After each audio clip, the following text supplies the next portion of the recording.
மக்களவைத் தேர்தலில் பாமகவுடன் கூட்டணி பேச்சுவார்த்தை நடத்தவில்லை என்று அதிமுக கூறி வந்த நிலையில் எடப்பாடி பழனிசாமியை பாமக எம்எல்ஏ அருள் சந்தித்து பேச்சுவார்த்தை நடத்தினார். இதன் தொடர்ச்சியாக இன்று அதிமுக பாமக தொகுதி பங்கீட்டு குறித்த அதிகாரப்பூர்வ அறிவிப்பு வெளியாகும் என எதிர்பார்க்கப்படுகிறது.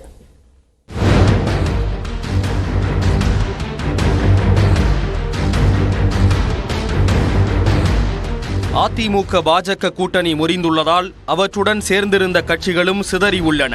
இதில் கணிசமான வாக்கு சதவீதத்தை கொண்டுள்ள பாமகவும் தேமுதிகவும் எந்த பக்கம் சாயும் என்பது பெரும் எதிர்பார்ப்புக்கு உரியதாக உள்ளது. இதன் காரணமாக தேர்தலுக்கு ஏறக்குறைய ஒரு மாதமே உள்ள நிலையில் அதிமுக மற்றும் பாஜக தங்களது கூட்டணியை இறுதி செய்ய முடியாத நிலைக்கு தள்ளப்பட்டுள்ளன.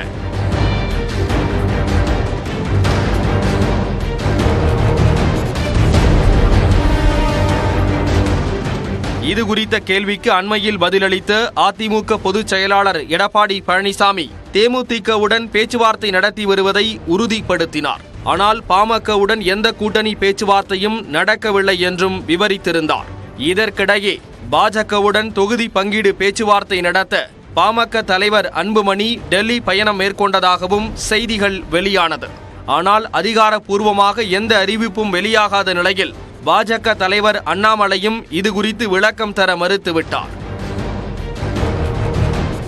அதிமுகவா பாஜகவா எந்த பக்கம் செல்வது என்ற குழப்பத்தில் பாமக உள்ளதாக கூறப்பட்ட நிலையில் அக்கட்சியின் தலைவர் அன்புமணி, கௌரவ தலைவர் ஜி.கே. மணி ஆகியோர் பாமக நிறுவனர் ராமதாஸை சந்தித்து ஆலோசனை நடத்தினர்.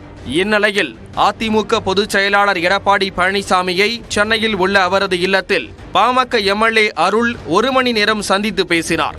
அதிமுகவுடன் கூட்டணி பேச்சுவார்த்தை நடத்த தனது சார்பில் எம்எல்ஏ அருளை பாமக நிறுவன தலைவர் ராமதாஸ் அனுப்பி வைத்ததாக கூறப்படுகிறது.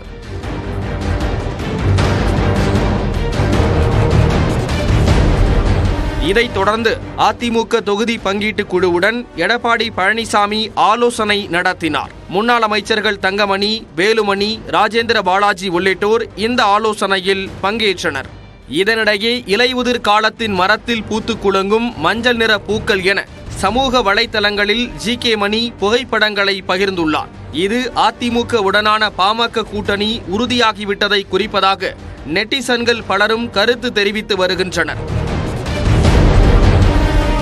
பாமக கேட்கும் தொகுதிகளை ஒதுக்க அதிமுக முன்வந்துள்ளதாகவும் இது குறித்த அதிகாரப்பூர்வமான அறிவிப்பு திங்கட்கிழமை வெளியாகும் என்றும் தகவல்கள் தெரிவிக்கின்றன.